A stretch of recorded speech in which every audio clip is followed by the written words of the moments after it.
बिहार में चुनावी सरगर्मी तेज है और एनडीए खेमा या फिर महागठबंधन खेमा दोनों तरफ स्थिति सामान्य नहीं है। सभी दलों के जो नेता हैं सामंजस्य नहीं रहने की वजह से जो गठबंधन जो बना था उसमें कहीं ना कहीं खींचतान हुआ, दरार पड़ी और जो उनसे जुड़े हुए जो पार्टी के लोग थे व्यथित हो गए। आपको नज़ारा में दिखा होगा कई प्रेस कॉन्फ्रेंस में तो भरी प्रेस कॉन्फ्रेंस से लोग उठकर चले गए, तो मतलब व्यथित हो गए और तब कहीं ना कहीं जो गठबंधन था, जो महागठबंधन था या फिर एनडीए का जो दल था वो कहीं ना कहीं बिखरा। हम अभी एनसीपी कार्यालय में हैं और एनसीपी का क्या मतलब है, तमाम जो स्थिति अभी बनी है उस पर हम सीधे बात करेंगे।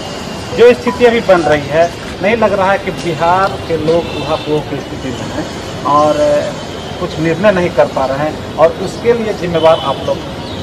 देखिए, सबसे बड़ी चीज़ है कि हम लोग राष्ट्रवादी विचारधारा ही नहीं, राष्ट्रवादी एक संगठन भी है जो हम देश भर में राष्ट्रवादी विचारधारा को मजबूत करने का काम करते हैं। जैसा कि बिहार में आप जानते हैं कि सारे लोग ये चाहते थे कि धर्मनिरपेक्ष ताकतों को एक साथ लाया जाए, लेकिन ऐसा संभव नहीं हो सका।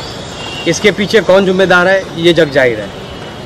लेकिन जहाँ तक राष्ट्रवादी कांग्रेस पार्टी का सवाल है, हमारे राष्ट्रीय महासचिव आदरणीय के शर्मा जी ने प्रेस वार्ता में ये स्पष्ट कर दिया कि राष्ट्रवादी कांग्रेस पार्टी 145 सीटों पर मजबूत उम्मीदवार उतारने का काम करेगी और जो भी सरकार बनेगी उसमें राष्ट्रवादी कांग्रेस पार्टी का साथ अवश्य होगा। नहीं, लेकिन नहीं लगता है आपके निशाने पे एनडीए है और एनडीए की बात हम नहीं करते, लेकिन आप लोग बिखर गए हैं तो इसका खामियाजा तो आखिर आप ही लोग को, एनडीए के जो विरोधी खेमा उन्हीं लोग को भोगना पड़ेगा। देखिए, धर्मनिरपेक्ष ताकतों को एक साथ लाने की जिम्मेदारी सिर्फ हमारी नहीं है। एनडीए कैसे हारे उसकी जिम्मेदारी हमारी नहीं है, अन्य विपक्षी दलों की भी है। अगर उनको ये बातें समझ में नहीं आती है तो स्वाभाविक रूप से उसको नुकसान तो उठाना पड़ेगा। लेकिन ऐसी स्थिति में जनता के सामने एक बहुत बड़ी समस्या है कि आखिर वो किन्हें चुने। आपको लगता है कि एनसीपी की जो बिहार में स्थिति है आप पे भरोसा करेगी?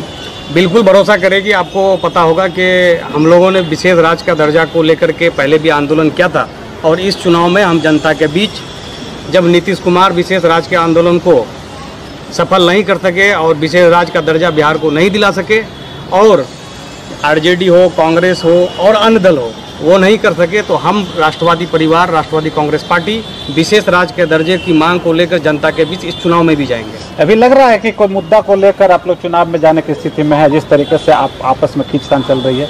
लगता है कहीं ना कहीं मुद्दा गौन हो गया और आप लोग का जो अपना जो कहीं ना कहीं डिमांड था वो हावी हो गया है। सीट मिलेगा तो हम जाएंगे, साथ में जाएंगे, सीट नहीं मिलेगा तो हम अकेले लड़ेंगे। लगता है कि मुद्दा कहीं है। चर्चा पिछले 15 दिनों से मुद्दा के आधार पर किसी नेता ने बात किया कहीं पे? देखिए, जहाँ तक मुद्दा की बात है, राष्ट्रवादी कांग्रेस पार्टी मुद्दा की ही राजनीति करती है और सीट शेयरिंग, किसके साथ जाना है किसके साथ नहीं जाना, ये हम कभी नहीं तय करते हैं।